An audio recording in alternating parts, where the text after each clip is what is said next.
এর গাণিতিক গড় 7, 9 কোন সংখ্যার গাণিতিক গড়ের সমান?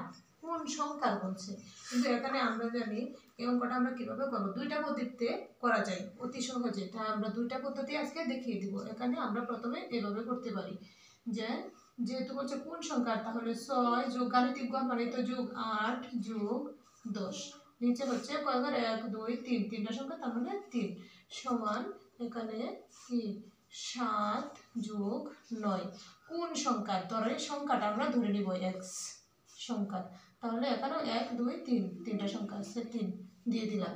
তাহলে কি হচ্ছে আমরা এখন এর সমাধান করব। এখানেও 3 আছে নিচে, এখানেও 3 আছে, আমরা মনে মনে সংখ্যাটি বাদ দিয়ে দিব। তাহলে এখানে আর গুণন করলে কি হইতেছে আমাদের, কারণ আমাদের এত শর্টকাট করলে ভালো, এত ব্রড করার দরকার নেই, তাই আমরা 3 বাদ দিয়ে দিলাম। এখন সংখ্যাগুলো মনে মনে এখানে 1 আছে, মনে মনেও এখানে 1 আছে, 3 বাদ দিলে তাহলে আর গুণন করে নিব। 7 আর 9 যোগ করলে কত হয়, 7 আর 9 যোগ করলে হয় 7 14 15 16, 16x, 16 যোগ x।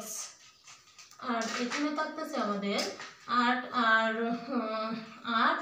10 যোগ করলে 18, 18 আর 6 যোগ করলে 18, 19 20 21 22 23 24, এখানে থাকতেছে 24। বা আমরা যদি এই এক্সটা এখানে রেখে দেই তাহলে 24 মাইনাস এই 16, এদিকে আনি মাইনাস হয়ে যাবে 16, সুতরাং x ইকুয়াল টু 16 চলে গেলে 8 থাকবে। এটাই হচ্ছে আনসার। এখন ব্যতিক্রম পদ্ধতিতে আমরা কিভাবে করতে পারি এটা আমরা আজকে দেখিয়ে দেব। এটা আমরা ডাইরেক্ট এভাবে লিখে দিতে পারি যে এখানে এই সংখ্যাটা যোগ করব, 6 যোগ 8 যোগ 10, এখানে মাঝখানে আমরা এটা দিই, অপর পৃষ্ঠায় কি আছে 7 যোগ 9 সমান, এটা কিন্তু বিকল্প পদ্ধতি, বিকল্প পদ্ধতি আর কি।